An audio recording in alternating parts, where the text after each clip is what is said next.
Olá pessoal, bom dia, tudo bem? Bom, pessoal, nós então começamos a correção da lista de revisão na aula passada, né? E agora eu vou deixar gravada o restante da correção da lista para que vocês possam fazer a conferência e também relembrar os assuntos que foram trabalhados nela, certo? A ideia aqui, né, como o professor disse, é relembrar algumas coisas, né, e ver outras formas de resolução dos exercícios. Tudo bem? Então, olha só, nós vamos ter aqui, ó, nós havíamos começado o exercício 2. Eu vou pegar o exercício 2 e a letra A e vou levar lá para a lousa para que nós possamos resolver ele agora na sua íntegra. Então, vamos lá, pessoal. O que nós vamos ter? Ó, em uma urna existem 5 bolinhas verdes, 4 brancas e 6 azuis.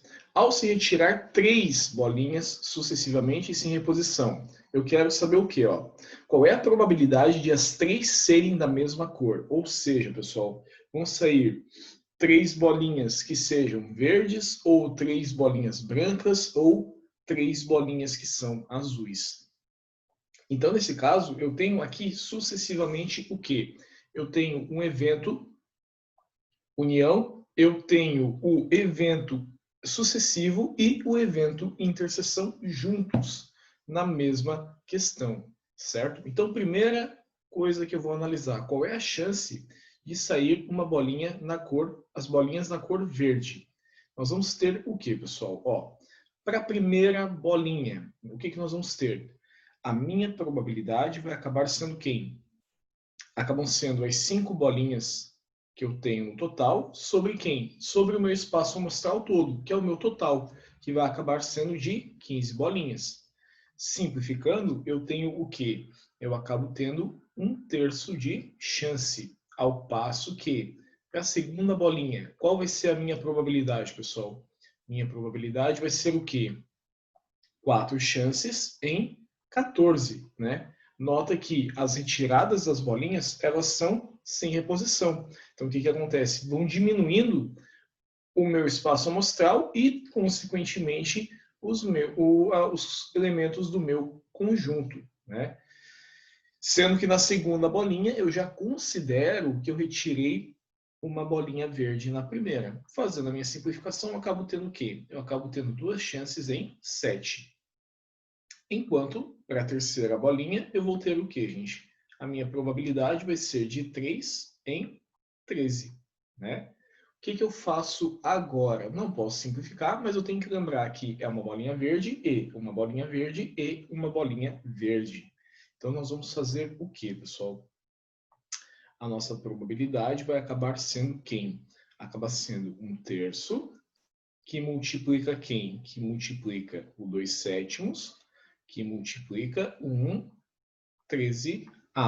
O que acontece? Tenho coisas... Opa, desculpa, aqui não é 1/13, é 3/13.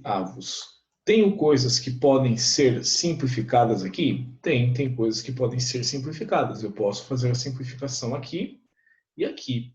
Ou seja, eu vou ter o quê? 1 vezes 2, que vai dar 2, sobre 13 vezes 7, que vai me dar quanto? Vai acabar me dando 91. Então, a minha chance de sair 2 bolinhas, as 3 bolinhas, aliás, que sejam verdes, acaba sendo o quê? 2 chances em 91. O que eu tenho que analisar agora, pessoal? Eu tenho que analisar as chances de saírem as 3 bolinhas brancas. Então, para saírem as 3 bolinhas brancas, o que eu tenho que cuidar? Olha só. Na primeira bolinha, qual é a minha probabilidade? A minha probabilidade vai ser o quê? 4 chances em 15, né? As 4 totais iniciais dentro das 15, sendo que não saiu nenhuma.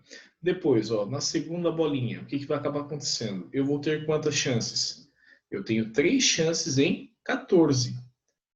Ao passo que, para a terceira bolinha, eu vou ter o quê? Eu vou ter 2 chances em 13. que eu faço? Vou ter que multiplicar todo mundo. O que vai acontecer então? A minha probabilidade vai acabar sendo quem? Vai acabar sendo então 4 quinzeavos vezes 3 14avos vezes 2 13avos. Tenho coisas para simplificar? Tenho. Posso fazer a simplificação aqui, ó, deixar aqui sendo denominador 7. Meu resultado vai acabar sendo quem? Acaba sendo 12 sobre, e vou multiplicar todo mundo, ó. Acabo tendo 15 vezes 7 vezes 13, que vai dar 12 chances dentro de 1.365. O que acontece, pessoal? Agora eu tenho que verificar o quê? Eu preciso verificar qual é a chance de saírem as bolinhas azuis. Então, para que sejam bolinhas azuis, eu posso pensar no quê? Ó? Eu posso pensar no seguinte. Na primeira chance, eu vou ter o quê?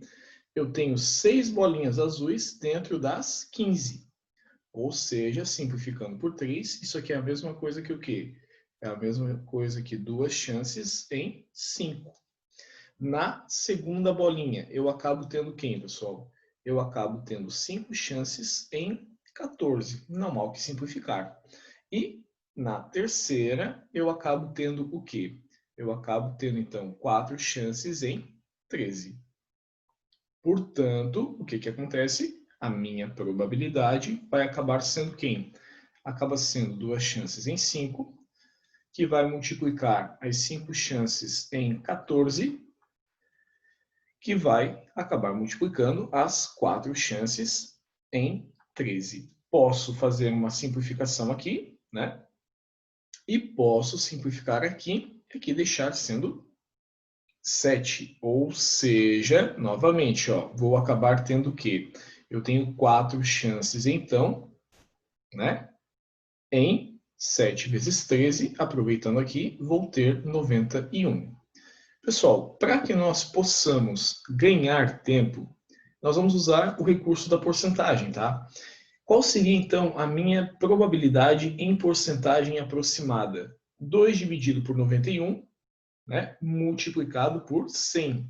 Eu teria aproximadamente 2,2% de chance de que isso acontecesse, tá? Na segunda situação, ó, 12 dividido por 1.365 vezes 100. Eu teria aproximadamente, tá? Aproximadamente 0,88% de chance de que isso acontecesse. E o 4 dividido pelo 91 vai me dar o quê? Vai me dar um valor aproximado de 4,4% de chance. Por que eu fiz isso? Para que nós possamos ganhar tempo na resolução. E como eu estou usando o ou, né, seriam as 3 verdes, ou as 3 brancas, ou as 3 azuis. A minha probabilidade acabaria sendo o quê, então? Acabaria sendo, então, o 2,2 mais o 0,88 mais o 4,4. Posso usar esse recurso? Posso, não tem problema nenhum, né? E isso me daria uma porcentagem de aproximada. Como eu tenho os resultados aproximados, a minha porcentagem será aproximadamente 7,48%. Álvaro, mas é difícil? Sim, é uma chance bem pequena, é algo bem difícil. No vestibular vai aparecer algo assim? Não, não vai aparecer algo nessa magnitude, com um grau de complexidade tão alto, certo? Ainda mais que no vestibular você precisa ter velocidade para resolver as questões. Porém, é importante você entender a parte conceitual. Agora vamos dar uma olhadinha lá na letra B. Porque na letra B a situação é um pouquinho melhor. Tá? Vamos até deixar o enunciado ali e vamos lá buscar a letra B. O que vai dizer? Ó? Na B nós temos o seguinte, qual é a probabilidade de ser A primeira verde, a segunda branca, desculpa, a primeira verde, a segunda branca e a terceira verde. Olha só, eu ainda coloquei ordem nas bolinhas que serão retiradas. O que nós vamos ter então, gente? Olha só, vamos lá. Vamos analisar isso aqui bem de perto. Vou deixar um pouquinho maior. Vamos trazer para cá. Então, olha só, o que acontece aqui? Bom, a primeira bolinha tem que ser verde, a segunda branca e a terceira verde. O que acontece? Eu estou com a mesma situação, eu não mudei o enunciado. Então, na primeira bolinha, a primeira bolinha que eu quero é que ela seja o quê? Que ela seja uma bolinha verde. Então, a minha probabilidade vai ser o quê? Estão todas as bolinhas verdes lá. Eu tenho mais 5 bolinhas verdes dentro das 15 que formam o meu espaço amostral. Ou seja, eu continuo tendo 1/3 de chance. Agora, a segunda bolinha que eu quero, ela é o quê? Ela é uma bolinha branca. E eu não retirei nenhuma bolinha branca lá de dentro. Então, eu acabo tendo quem? Eu tenho uma probabilidade do quê? De 4 bolinhas brancas dentre as 14 que eu já tenho lá. Por que eu tenho 14? Porque a que eu retirei primeiro não volta para dentro da urna. E na terceira bolinha, eu tenho o quê, gente? Eu quero que seja, de novo, uma bolinha verde. E quantas bolinhas verdes que restaram lá? Me restaram apenas 4 bolinhas verdes. Então, eu tenho 4 bolinhas verdes entre 13. Para facilitar a minha vida, eu posso simplificar aqui. Isso aqui fica o quê? Fica sendo 2/7. Portanto, o que eu tenho que fazer agora? Eu devo multiplicar todo mundo. Então, a minha probabilidade vai ser o quê? Vai ser 1/3 vezes o 2/7 vezes quem? O 4/13. O que acontece? Não tenho ninguém para simplificar. Eu vou acabar tendo o quê? Multiplicando o numerador vai dar 8. Depois, 7 vezes 3, 21. E 21 vezes 13 vai ser o quê? Vai ser 273. Posso deixar assim ou posso dar o meu resultado em fração. Aliás, desculpa, em porcentagem, que vai ser aproximadamente, isso aqui em porcentagem é aproximadamente 2,9% de chance. Ou seja, é algo bem mais difícil de acontecer. Certo? Tranquilo? Então, nota, pessoal, é um exercício extenso? É um exercício extenso, mas a ideia é que você revise, que você relembre algumas coisinhas. Beleza? Vamos dar uma olhadinha no exercício 3. O que nós temos na 3? Ó, a 3 é um exercício de probabilidade também, e é uma probabilidade que eu mostrei para vocês na revisão. Olha só, o que ele fala ali? Ele está falando de uma equipe mista, da formação de uma equipe mista. O que vai acontecer então, gente? Nós vamos ter a seguinte situação. Olha só.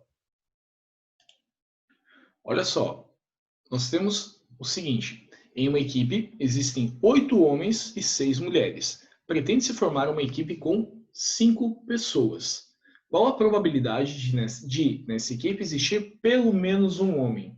Olha o que o professor falou na aula dessa semana. Ó. Pelo menos um. Significa o quê? Que aqui eu vou ter o quê? Um desconto de probabilidade, um desconto de porcentagem. E quem é que eu vou descontar, pessoal? Eu sei que a resolução dessa coisa vai ser o quê? Vai ser o desconto da minha probabilidade total, né? E nesse caso, a gente sabe que o nosso total vai ser sempre 1, menos quem? Menos a probabilidade de um grupo formado apenas por mulheres. Então, eu tenho que saber qual é a probabilidade de eu ter um grupo com somente mulheres aqui. Então, olha só. Quem será o meu espaço amostral? O meu espaço amostral é o conjunto formado por quem? Por todos os possíveis agrupamentos que eu tenho. Ou seja, é uma combinação de 14 pessoas, certo? Agrupadas em quanto? De 5 em 5. Ou seja, fatorial de 14 sobre quem? sobre 14 menos 5 fatorial, 5 fatorial. Isso aqui vai ser o quê? É fatorial de 14 sobre quem? Sobre 9 fatorial vezes 5 fatorial.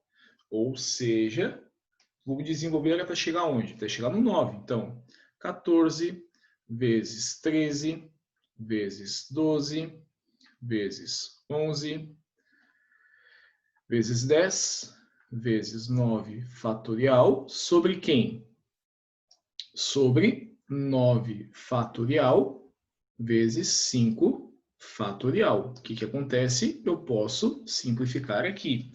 Em cima, no numerador, o que nós vamos ter, pessoal? Nós vamos ter, então, 14 vezes 13 vezes 12 vezes 11 vezes 10, que vai dar quanto? Vai dar 240.000. 240 dividido por 5 fatorial, que vai ser quanto? Eu sempre tenho que lembrar do meu fatorial, pessoal. Nunca posso esquecer disso, que vai acabar me dando quem? Se lembra que 5 fatorial é 120, ou seja, 240.240 dividido por 120 vai dar o quê? Vai dar 2.002 possibilidades de agrupamento. Certo? Agora, o que eu preciso verificar, pessoal? Eu tenho que verificar quantos agrupamentos eu posso ter no meu evento. E o meu evento é o quê?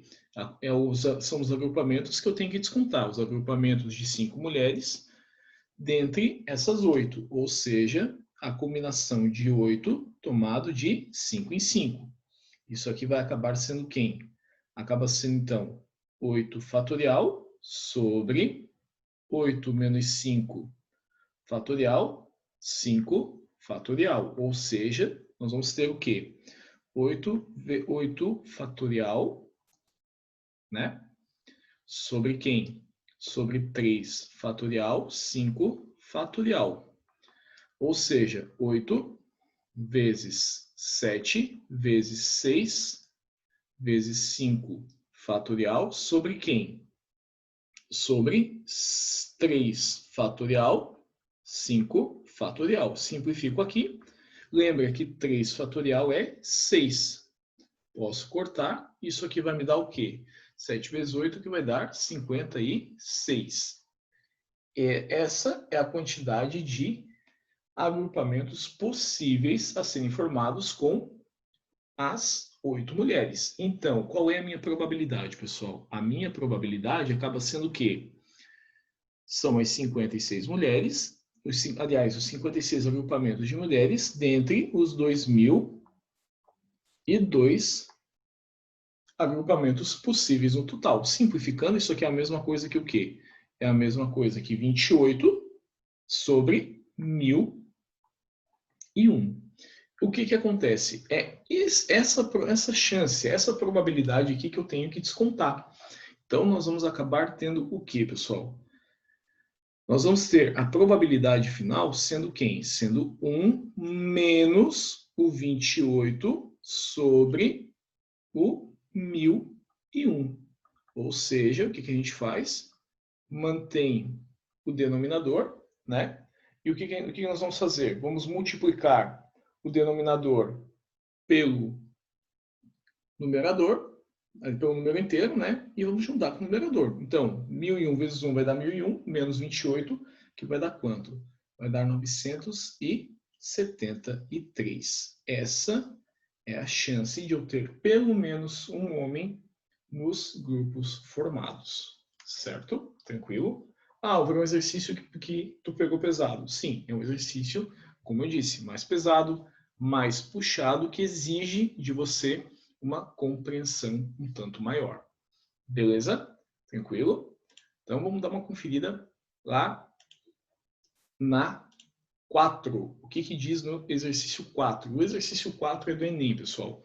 Então vamos lá, vamos pegar ele e vamos levar na íntegra para nós darmos uma boa analisada nele. O que nós vamos ter? Olha só. Aqui, vamos limpar aqui rapidinho.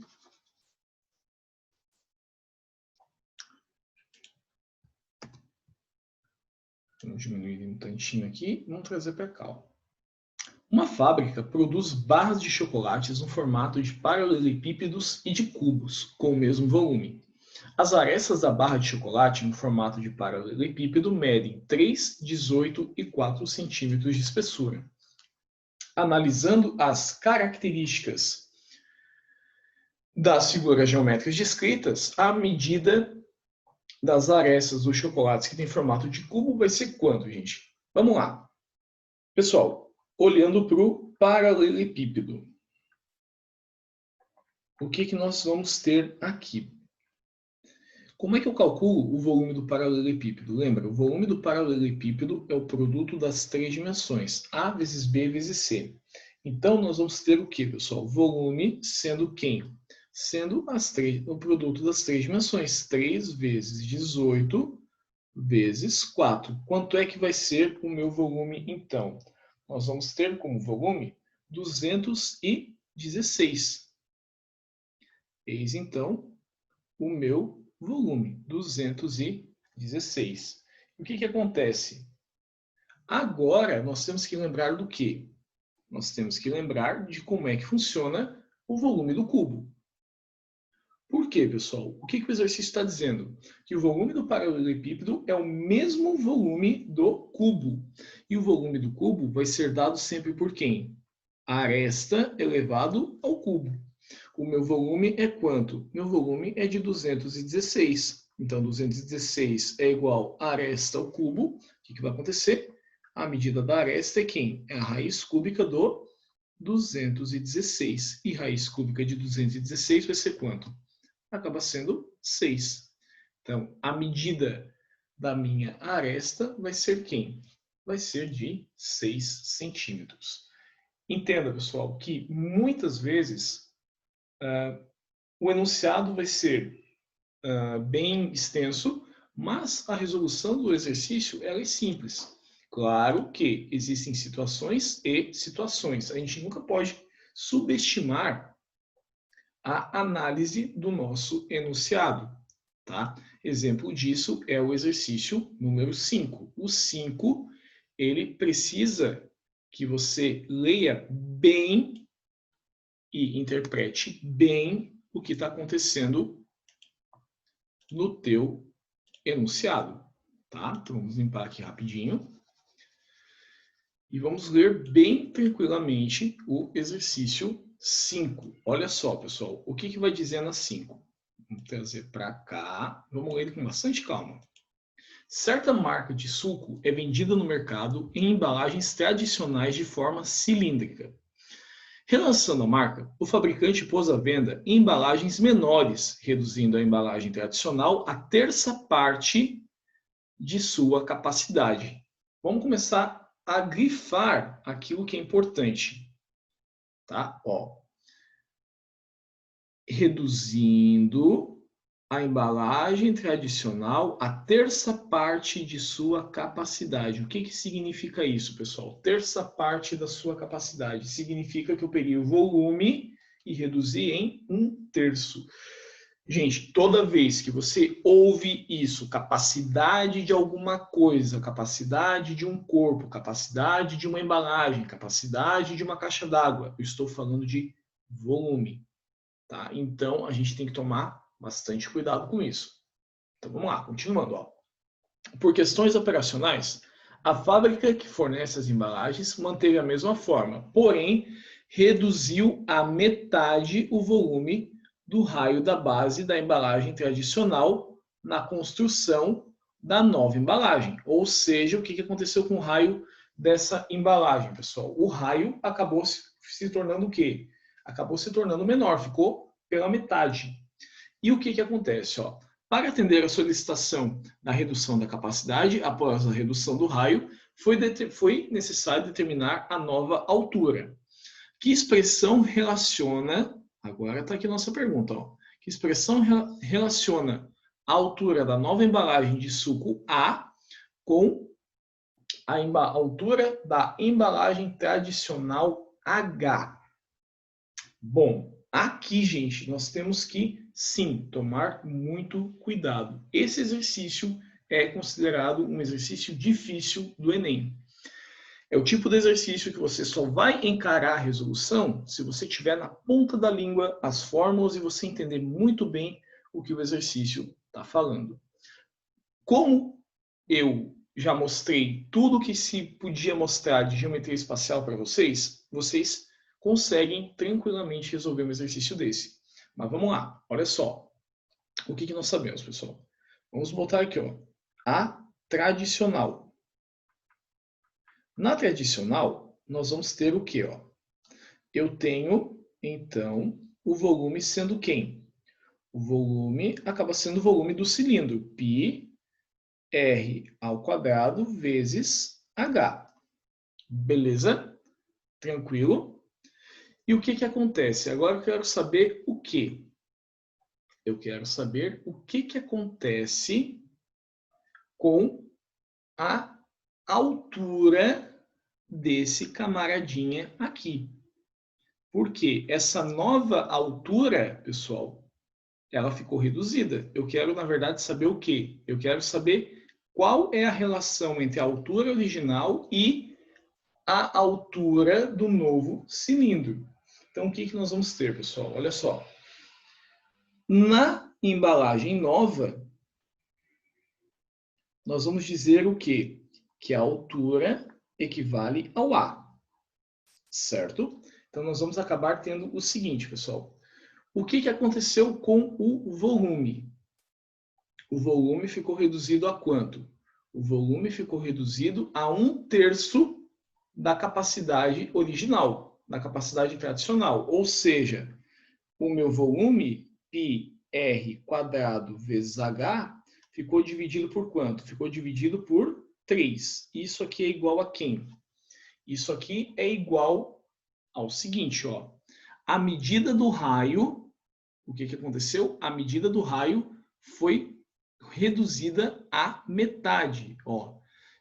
Porém, reduziu a medida do raio da base da embalagem tradicional da sua construção pela metade. Então, nós vamos ter o quê? Ó? Nós vamos ter π vezes a medida do raio original sobre 2 elevado ao quadrado vezes quem? Vezes a minha altura. Ah, Álvaro, mas por que elevado ao quadrado? Porque é o mesmo raio, só que esse raio está pela metade, né? Então, o que vai acabar acontecendo aqui? Aqui, gente, a partir daqui, acabou a geometria. Agora é matemática básica. Nós vamos ter uma equação bem tranquila. Por quê? Olha o que vai acabar acontecendo. Nós temos π vezes raio ao quadrado vezes a altura sobre 3 igual a quem, gente? Igual a π r² sobre 2 ao quadrado, que é 4, vezes o A. Vamos até arrumar aqui, ó. Esse H aqui é o que o próprio exercício chamou de A, para acabar diferenciando, certo? Qual é a parte boa, se é que tem alguma aqui? Eu posso eliminar isso, eu posso eliminar isso. Acaba me sobrando quem? Olha só que legal. H sobre 3 igual a quem? A A sobre 4. Eu quero isolar o A em função do H. 3A é igual a 4H.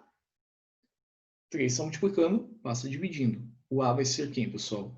O A acaba sendo 4H sobre 3. Ou seja, letra D.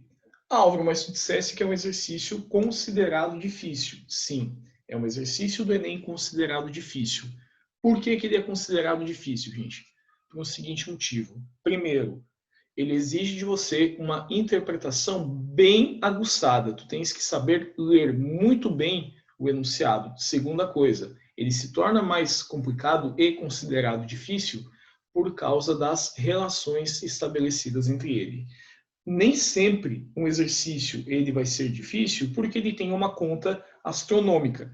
Muitas vezes um exercício é considerado difícil única e exclusivamente pelo fato de ele ter uma compreensão mais complexa. Só isso, tá? Mas em relação a cálculo, não. É um exercício que até para cálculo é bem curto. Tudo bem? Tranquilo? Vamos dar uma olhadinha, então, no exercício 6. Olha o que diz no 6. O 6 é legal, ó.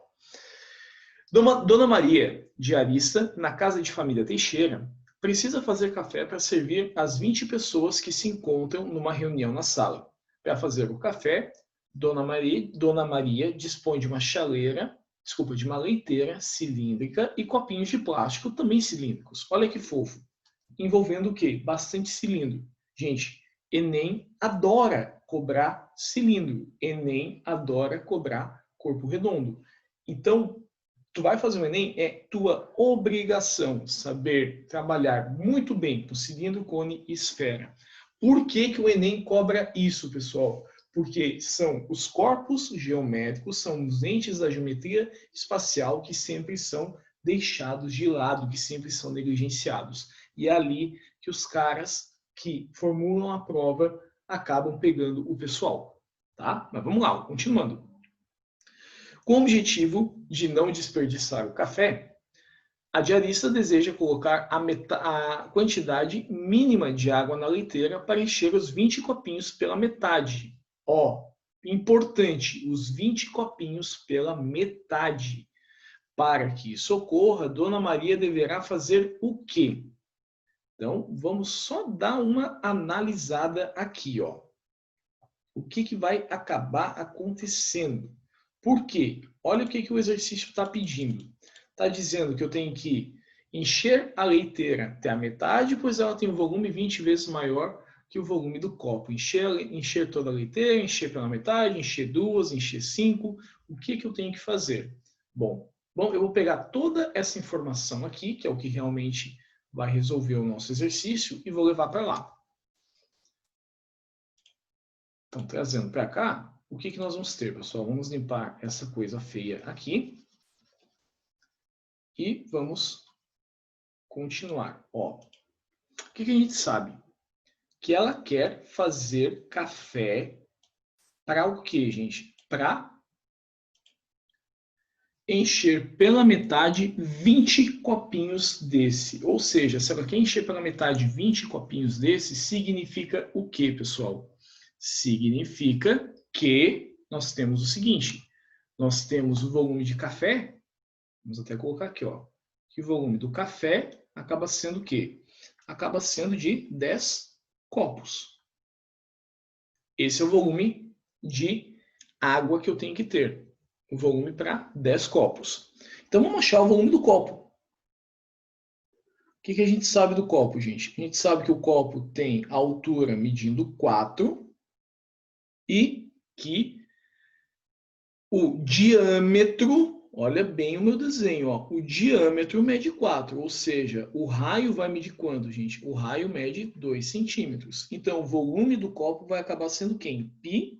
Não está dizendo para usar o 3,14, eu deixo ele como sendo π, vezes o raio ao quadrado, 2 ao quadrado, vezes a altura, que é quanto? Que é 4. Ou seja, o volume vai ser quem, gente? O volume acaba sendo o quê? 2 ao quadrado é 4. 4 vezes 4 que vai dar 16. 16π é o volume de cada copo. Como eu tenho, então, que achar o volume de 10 copos, então o volume de café vai acabar sendo quem? Ó, o volume do meu café é bom, só que vicia, vai ser o quê? 16π vezes 10, que vai dar quanto? Isso aqui vai dar 160π. Pronto. Já sei o que acontece. Agora eu tenho que descobrir o quê? Agora eu tenho que descobrir o volume dessa coisa aqui. Ele disse que é uma leiteira, né? Então vamos lá. Na leiteira, nós vamos ter o seguinte. Eu tenho, então, uma altura de 20 centímetros, né? E eu tenho um raio medindo quanto, gente? Eu tenho um raio medindo 4 centímetros. Olha que massa. Então, nós vamos ter o quê? Ó? Volume... Opa, por que eu botei a altura? Vamos lá. Viajei. Volume vai ser o quê? Π vezes o raio, que é 4 ao quadrado, vezes o 20. Portanto, o volume vai ser quem? O volume é π vezes 4 ao quadrado, que é 16, vezes 20. Volume vai acabar sendo quanto? 16 vezes 20 vai dar quanto, gente? Isso aqui vai dar 320 π centímetros cúbicos. Esse é o volume da leiteira. Agora, o que acontece? Eu tenho que pensar o seguinte, ó. Vamos pensar com o professor o seguinte. Olha só uma coisa. O volume do café é quanto, gente? É 160. O volume da leiteira vai ser o quê? Vai ser 20. Beleza. E olha uma coisinha aqui, ó. Como o próprio exercício já te dá a resposta. Quando a gente arruma a potência aqui do nosso raio, né? 4 ao quadrado é 16, nós temos π vezes 16 vezes 20. 16π é o volume de cada copo. Ou seja, vai acabar sendo quem? Acaba sendo a letra A. Eu tenho que encher até a metade. Por quê? Porque ela tem um volume 20 vezes maior do que o volume do copo. Beleza? Tranquilo? Gente, nós vamos parar a correção por aqui, certo? Na próxima aula, na segunda, nós vamos fazer a correção dos demais exercícios. Beleza? Tranquilo? Qualquer coisa, só deixar as perguntas ali no mural ou na postagem dessa aula. Beleza? Até mais, bom final de semana, fiquem bem. Tchau, tchau.